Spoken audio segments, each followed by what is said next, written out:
Every day at around lunchtime, I have a choice to make.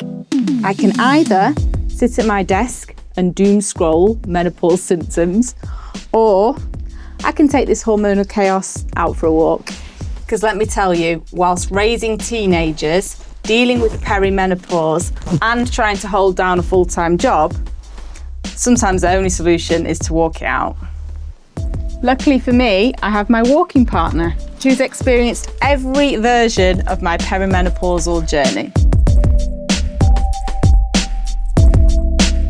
So I realised this thing that I'm going through is actually a thing, and I'm not just being dramatic or overly stressed, but I'm actually going through this thing called perimenopause. It kind of all makes sense now, all the symptoms that I was going through. Waking up in the night, hot sweats, feeling really, really low, like really low, and not being able to pick myself up out of this kind of low mood. And also anxiety has been quite a big struggle for me over these past few years. Overthinking and getting really worried and anxious about small things.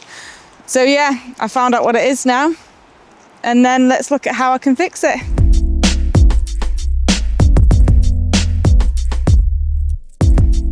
So I've kind of realised that I've got to work out how to balance my life now, because I've got kids, I've got teenage kids, I've got a husband, I've got a job, I've got a house to manage, and things can start to get a bit overwhelming quite naturally. I've had to work out like time management's a big thing, learning when to switch off, and how I can like cope with teenage tantrums and not get heated in the moment, how I can make my life more organised and balanced so I can cope with all of this. I'm still showing love to the people around me. So like everyone else, I've been online and I've played internet doctor, which I don't advise, by the way. But I did realise that low mood was the kind of the dominant symptom that I was facing. I couldn't pull myself out of it. I was like dwelling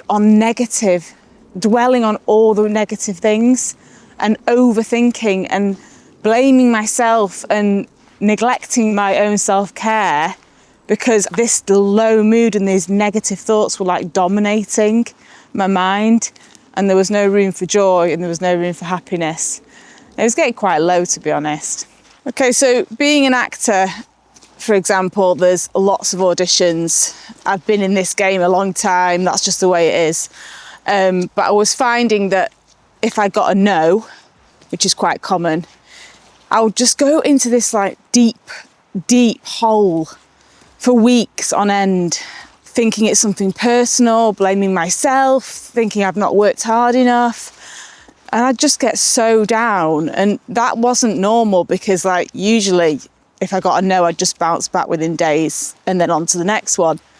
But this would just go on for weeks and weeks, and it was really affecting me, my mental health, everyone around me, and just becoming a bit of an issue, really.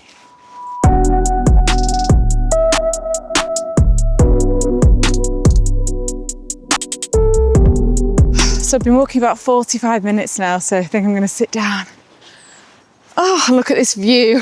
Yeah, so I kind of thought I'm going to have to find some coping strategies to make myself feel better, dig myself out of this hole. And one of them is movement, getting myself out of the house and going for a walk. And I've chosen walking because I think like when you pick running or going to the gym, they're not always realistic or doable, especially with my lifestyle. So walking for me was realistic. I do about 45 minutes, half an hour, try and do a fast walk. And it's just like, just lifts my mood, basically. But also just looking at nature and having that time to switch off and take in your surroundings. I tend to do it on my lunch break, so it works around work, no excuses. So that's really worked for me. So I know a lot of people will go to the doctor and get hormone replacement treatment, and that's fine.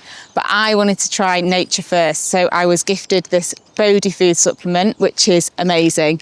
It's a perfect blend of different natural remedies, and it's really worked for me. It's helped my energy levels, my sleep, and it's lifted my mood. Also, I've really found that journaling's helped for me. I don't get to do it every day, but when I do it, I just try and do it for 10, 20 minutes before I go to bed, reflecting on what's happened in the day that's been good, and what I'm grateful for, and that's really helped as well. Something about writing stuff down, and just having somebody that you can talk to, my partner who understands sometimes, and friends, family, anybody who's going to listen and show you empathy and understanding. Okay, I think it's going to rain. I'm going to go. It's time to go home.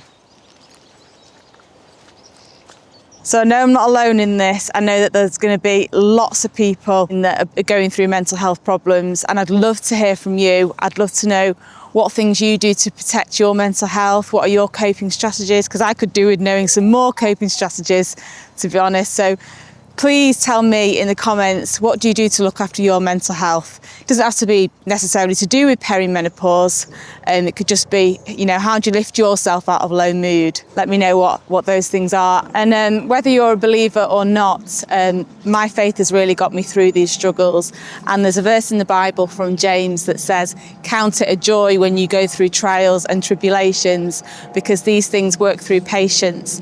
And that's something that I've been really holding on to. And that verse is for you as well. When you do go through a struggle, think about how it's going to teach you and how it's going to make you stronger and more resilient. So I really hope that sharing my hormonal chaos has helped somebody out there. Speak to you soon.